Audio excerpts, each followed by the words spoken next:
जिस परिवार के सदस्यों में आपसी समझ हो, उस परिवार में खुशियों का मेला लगा होता है।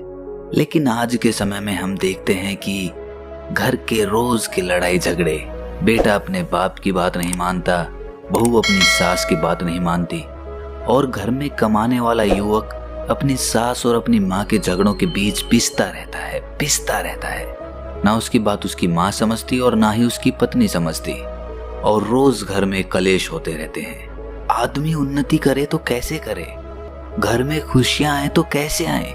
इसी कलेश को खत्म करने के लिए बुद्ध ने एक ऐसा मार्ग बताया था जिसका पालन अगर कोई आदमी करेगा तो उसके घर में खुशियां ही खुशियां होंगी। उस मार्ग को जानने के लिए हमें ये कहानी आखिर तक सुननी पड़ेगी। इससे पहले कि आप इस कहानी में खो जाएं, इस चैनल को सब्सक्राइब जरूर कर लें। तो चलिए कहानी शुरू करते हैं। बात उस समय की है जब गौतम बुद्ध ज्ञान प्राप्ति के बाद नगर नगर घूमकर भिक्षा मांगते थे और लोगों में अपना ज्ञान बांटते थे। एक बार पूर्णिमा का दिन था। बुद्ध अपना भिक्षा पात्र हाथ में लिए हुए 1250 भिक्षुओं के साथ एक नगर में प्रवेश करते हैं। वे सभी मंद गति से और मौन अवस्था के साथ चल रहे थे। नगर की सड़कें दीपों और ताजे फूलों से सजी हुई थी। बुद्ध और उनके संघ का अभिनंदन करने के लिए मार्गों के दोनों ओर भीड़ उमड़ रही थी। भिक्षु दल जब चौराहों पर आता तो भीड़ बहुत अधिक हो जाती और बुद्ध तथा भिक्षुओं को आगे बढ़ना भी कठिन हो जाता था। उनकी समझ में नहीं आ रहा था कि वो आगे बढ़े तो कैसे बढ़े। तभी वहां पर एक युवक वीणा बजाता हुआ आता है।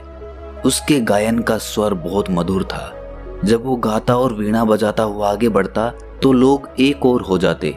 इससे बुद्ध को आगे बढ़ने का मार्ग मिल जाता। वो युवा गाता रहा और बुद्ध के लिए भीड़ में से रास्ता निकालता रहा, और बुद्ध और सभी भिक्षु राजा के द्वार तक पहुंच गए। उस नगर के राजा बिंबिसार ने उन्हें अपने यहाँ पर भोज के लिए आमंत्रित किया था। राजा बिंबिसार 6000 आमंत्रित अतिथियों एवं अनुचरों के साथ बुद्ध का स्वागत करने द्वार तक आए और बुद्ध एवं भिक्षु दल को राजमहल के प्रांगण में ले गए, जहाँ अतिथियों की धूप से रक्षा करने के लिए विशाल शामियाना तना हुआ था। प्रांगण के मध्य में बुद्ध को परम आदर सहित बैठाया गया। भिक्षुओं के लिए भी स्थान सावधानी पूर्वक बनाया गया था।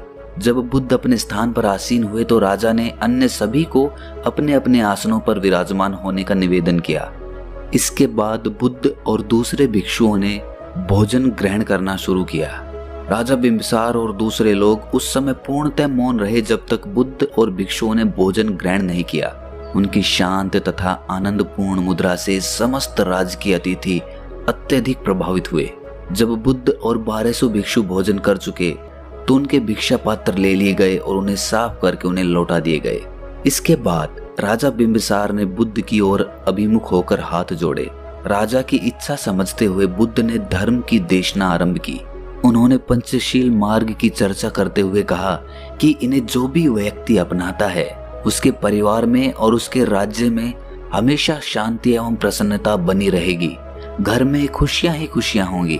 लेकिन अगर वो इस पंचशील मार्ग का पालन नहीं करते हैं तो उनका परिवार दुखों से ग्रस्त रहेगा और घर में कलेश होते ही रहेंगे। इसके बाद उन्होंने बताना शुरू किया कि पहला शील है जीव हिंसा से विरत रहना।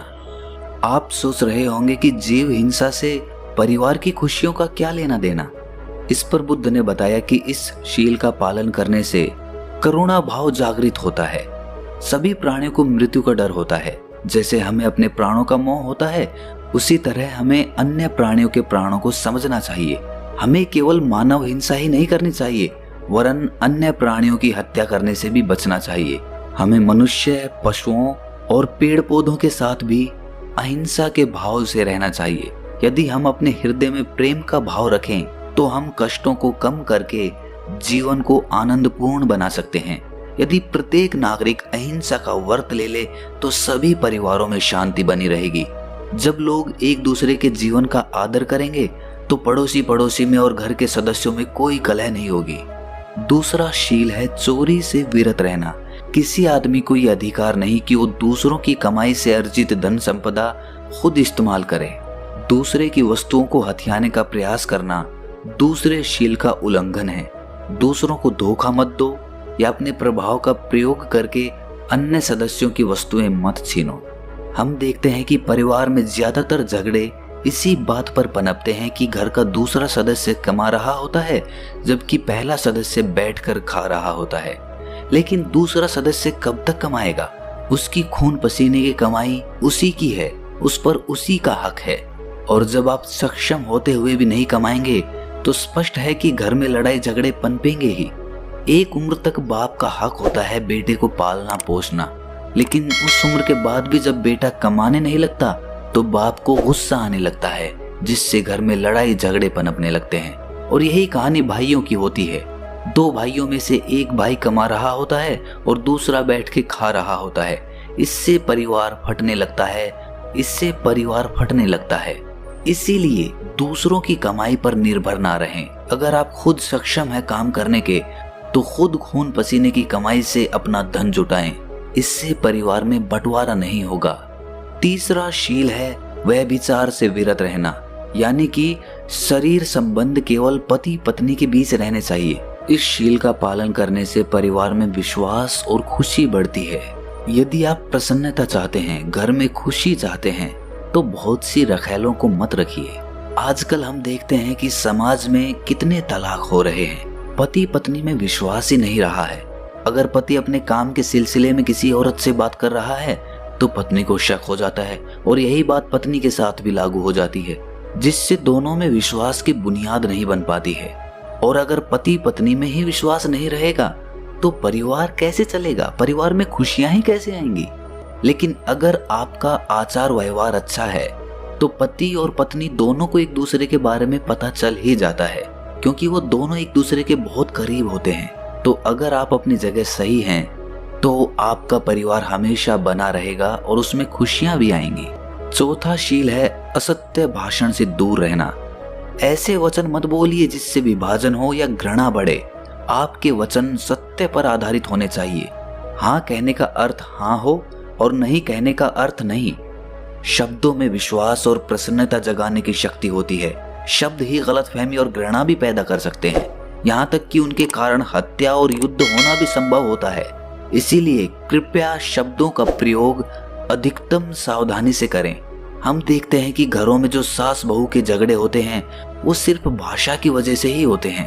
अगर हम सत्य बोलें, स्पष्ट बोलें और अपने शब्दों को माप तोल कर बोलें तो इससे घर में लड़ाई झगड़े बहुत कम होंगे। अगर होंगे भी तो इतना बड़ा रूप नहीं लेंगे, वो थोड़े समय में ही समाप्त हो जाएंगे। लेकिन जब हम लड़ने लगते हैं या गुस्सा करने लगते हैं तो हम कुछ शब्द ऐसे बोल जाते हैं जो जीवन पर्यंत हमारे दिल में चुभते रहते हैं और उस आदमी के प्रति हमारे मन में घृणा पैदा हो जाती है, जो कभी भी प्रेम में नहीं बदल पाती। तो आप कितने भी गुस्से में क्यों ना हो, अपने शब्दों को माप तोल कर ही बोलें।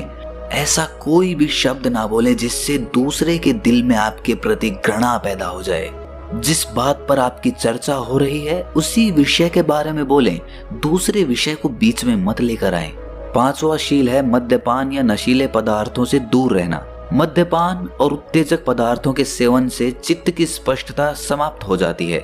जब कोई नशे में होता है तो वो स्वयं अपने लिए, अपने परिवार तथा दूसरे लोगों के लिए बहुत सारी कठिनाइयां पैदा कर देता है। इस शील पर आचरण करने से शरीर और मन स्वस्थ रहता है। बहुत से लोग मदिरा पान करने के आदी होते हैं। मदिरा पान करके घर आते हैं तो घर वाले परेशान होते हैं, उनका धन भी खत्म होता है और वो खुद भी बीमारियों का शिकार होते हैं, जिसके बाद उसके परिवार को बहुत सारे कष्ट उठाने पड़ते हैं। अगर हम इस शील का पालन करते हैं तो इससे ना तो हमारे घर में लड़ाई झगड़े होंगे, आपका स्वास्थ्य भी बना रहेगा और धन भी जुड़ा रहेगा। यदि सब लोग इन पंचशीलों का अध्ययन और पालन करें तो इससे आपका परिवार बहुत सुख से रहेगा। ये सुनकर राजा बिंबिसार प्रसन्नता से उठकर खड़े हो जाते हैं और बुद्ध के समक्ष नमन करते हैं। इसके बाद उनकी रानी ने कहा कि बुद्ध देव, यहाँ पर मेरे बच्चे के अलावा 400 दूसरे बच्चे भी उपस्थित हैं। क्या आप इन्हें भी इनके सुनहरे भविष्य के लिए कुछ मार्ग दिखा सकते हैं? बुद्ध ने मुस्कुराकर सामने बैठे बच्चों को संबोधित करते हुए कहा कि बच्चों, मानव जीवन प्राप्त करने से पहले मैं पृथ्वी, पत्थर, पौधों, पक्षियों और अन्य अनेक प्रकार के पशुओं की योनि में रह चुका हूँ। तुम्हारी भी हालत यही रही थी। आज तुम लोग मेरे सामने इसीलिए बैठे हो कि पिछले जन्मों में हमारा कुछ ना कुछ संबंध रहा होगा। संभव है कि किसी अन्य जीवन में हम एक दूसरे के जीवन में हर्ष या दुख के कारण रहे हों। आज मैं आपको वो कहानी सुनाऊंगा जो हमारी हजारों योनियों पहले की है। ये कथा एक बगुले, एक केकड़े, एक वृक्ष और मछलियों की है। संभव है कि इनमें से कोई बगुला, केकड़ा या मछलियों में से एक रहा हो। मैं उस समय एक वृक्ष था। बगुला बहुत धोखेबाज था और उसके कारण मुझे बहुत कष्ट सहना पड़ता। लेकिन उस कष्ट से मैंने ये सबक अवश्य पाया कि जो दूसरों को धोखा देता है या कष्ट पहुंचाता है, वो किसी न किसी दिन स्वयं भी कष्ट पाता और धोखा खाता है। वृक्ष के रूप में मैं एक बहुत ही सुंदर कमल सरोवर के किनारे खड़ा था। सरोवर में मछलियां नहीं थी, किंतु पास ही में एक उथला तालाब था जिसमें बहुत सी मछलियां, झींगा मछलियां और एक केकड़ा रहता था। ऊपर उड़ते बगुले ने उस तालाब को देखा और मछलियां खाने की योजना बनाई। वो उसके किनारे बहुत ही उदास होकर मुंह लटकाए खड़ा हुआ था। मछलियों ने जब उससे परेशानी का कारण पूछा तो उसने कहा कि मैं तो तुम्हारी दुर्अवस्था के कारण परेशान हूँ। यहाँ ना तो साफ पानी है, ना पर्याप्त खाना। मछलियों ने पूछा कि क्या आप हमारी परेशानी दूर करने का कोई रास्ता जानते हैं? तो उसने कहा कि अगर तुम चाहोगी तो मैं तुम्हें एक एक करके यहाँ से ले जाकर उस तालाब में छोड़ाऊंगा। वहां पर साफ पानी है और खाने के लिए भी बहुत सी चीजें हैं। मछलियों को बगुले पर विश्वास नहीं हो रहा था, तो बगुले ने कहा कि यदि तुम्हें संदेह हो रहा है तो मैं पहले एक मछली को वहां जाकर दिखा लाता हूँ, तब तुम्हें भरोसा हो जाएगा। बहुत सोच विचार करने के बाद मछलियों में से एक बड़ी मछली जाने को तैयार हो गई। मछली तेजी से तैर लेती थी और बालू पर भी अपना बचाव कर सकती थी। बगुले ने उस मछली को ले जाकर तालाब दिखाया और वापस ले आया। बगुले की नेक नियति से संतुष्ट होकर मछलियों ने उससे प्रार्थना की कि हमें एक एक करके उस सरोवर तक छोड़ आओ। इसके बाद बुद्ध ने कहा कि मैं तो वहां पर वृक्ष बनकर खड़ा था। वो चालाक बगुला अपनी चोंच में मछली को ले आता और मेरे ऊपर बैठकर खाता और आखिर में उसकी हड्डियां मेरे तने के पास गिरा जाता। ऐसा ही सिलसिला चलता रहा। मैं तो वृक्ष था और ये सब घटित होते देखता रहा। मुझे बहुत क्रोध भी आता, किंतु मैं कुछ कर भी नहीं सकता था। पेड़ तो जड़ से बंधा होता है, शाखाएं बढ़ाने के अलावा कुछ नहीं कर सकता था। मैं ना तो मछलियों को चेतावनी दे सकता था और ना किसी शाखा की मदद से बगुले को उसकी करतूत से रोक सकता था। मैं वो भयानक दृश्य देखने के लिए लाचार था। जब भी वो किसी मछली को लाता तो उसे फाड़ कर खाता और उसकी हड्डियां नीचे गिराता तो मुझे बहुत तकलीफ होती। मेरे तने पर मेरे आंसू निकल कर जैसे जम जाते। इसी तरह वो सारी मछलियों को खा गया। वृक्ष होने के कारण मैं जंगल की शोभा ही बढ़ा सकता था। यदि मैं हिरण या मनुष्य होता तो मछलियों के लिए कुछ करता। मैंने प्रण लिया कि यदि कभी मुझे मनुष्य का जन्म मिला तो मैं शक्तिशाली लोगों से कमजोर लोगों की रक्षा के लिए भरपूर प्रयास करूंगा। आखिर में जब सब मछलियां और झींगा मछलियां खत्म हो गईं, तो एक केकड़ा बचा। बगुले ने उसे भी ले जाने के लिए कहा तो केकड़े ने कहा कि आप मुझे लेके कैसे जाएंगे?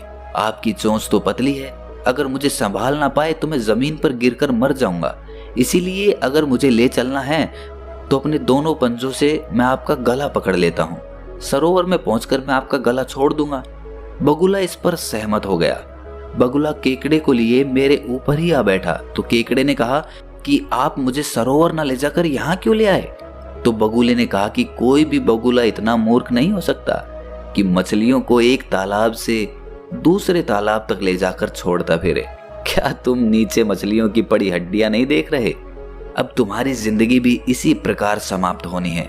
ये सुनते ही केकड़े ने अपने पंजे बगुले की गर्दन में गड़ाने शुरू कर दिए। कष्ट से वो तड़प उठा और केकड़े को सरोवर तक ले जाने के लिए तैयार हो गया। वो उसे लेकर सरोवर तक गया और केकड़े से कहा कि मेरी गर्दन छोड़कर पानी में उतर जाओ। लेकिन उस तालाब की अपने साथ की सभी मछलियों की मृत्यु को याद करके उसने बगुले की गर्दन दबा डाली। इससे बगुला मर गया और केकड़ा उसे छोड़कर पानी में चला गया। बच्चों, उस समय मैं एक वृक्ष था। मैं इस समूचे दृश्य का साक्षी था। इस घटना से मैंने सीखा कि यदि हम दूसरों के साथ सद्व्यवहार करेंगे तो दूसरे भी हमारे साथ वैसा ही सद्व्यवहार करेंगे। लेकिन अगर हम दूसरों के साथ निर्दयता का व्यवहार करेंगे तो हमें भी जल्दी या देर से वही स्थिति भोगनी पड़ेगी। मैंने व्रत लिया कि अपने अगले जन्मों में मैं अन्य प्राणियों की सहायता करने का प्रयास करूंगा। तो दोस्तों, कैसी लगी आपको ये कहानी कमेंट सेक्शन में जरूर बताएं, और अच्छी लगी तो इस चैनल को सब्सक्राइब जरूर कर लें। तो मिलते हैं अगली कहानी में, तब तक के लिए अपना ख्याल रखें।